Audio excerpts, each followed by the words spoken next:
Guys, I'm just going to say this right away. If you're expecting a absolutely glistening positive review on another Marvel Studios movie, then you better click away right now.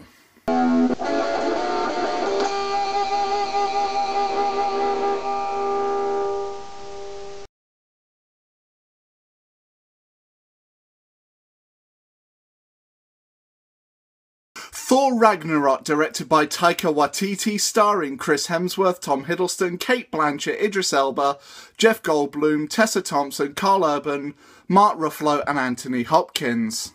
So Thor Ragnarok is the latest movie in the Marvel Cinematic Universe, and unfortunately, I'm going to say this right away, it is one of the most disappointing ones. Now, thankfully this isn't as bad as Avengers Age of Ultron, but it is very much up there, as it kind of feels like two separate movies, especially when it opens. You kind of feel no urgency as to what's going on in this movie, and unfortunately it really manages to drag it down a lot. As a lot of moments are even played for humour, and one emotional scene, or what is supposed to be emotional, with Anthony Hopkins' character of Odin and Chris Hemsworth and Tom Hiddleston, just carries no emotional weight to it whatsoever and just feels kind of rushed. However, the performances here are still really good, as you still believe Chris Hemsworth as Thor and Tom Hiddleston as Loki, and even Mark Ruffalo still manages to get some great scenes in as Bruce Banner and the Hulk. And Cate Blanchett really knows how to play a villain and really dig her teeth into this kind of role. But unfortunately, the movie that surrounds it, you just feel like there's no urgency or no tension, as most of it is played for laughs, and even the comedy feels extremely forced in a lot of places. Which is a real shame, because this is a movie I was really looking forward to, and I was hoping it would be a hat trick for Marvel.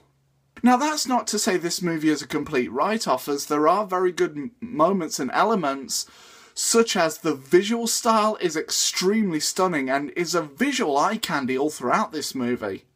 However, there are a few moments which do feel like a direct rip-off of a very specific fantasy trilogy, which I'm not going to give away in this review. And some of the fight sequences are still extremely well done, but as I said, they just carry no emotional weight or urgency to them, which is a real shame. And it really pains me to say this, but after 3 movies, this isn't as bad as Thor: The Dark World either, but I hate to say this, as Thor has to be Marvel Studios' weakest film character in my opinion. So after all that's said and done, Thor Ragnarok is big on spectacle but little on its emotional substance, which is a real shame, but still has a strength in a lot of its performances. It's just a shame that the story it surrounds just feels extremely weightless.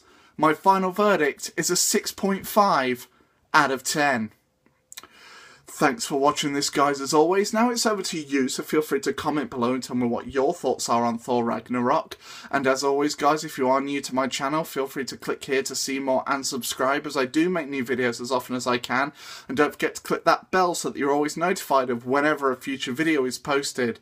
And as always, guys, I shall see you all on the next one, and take care.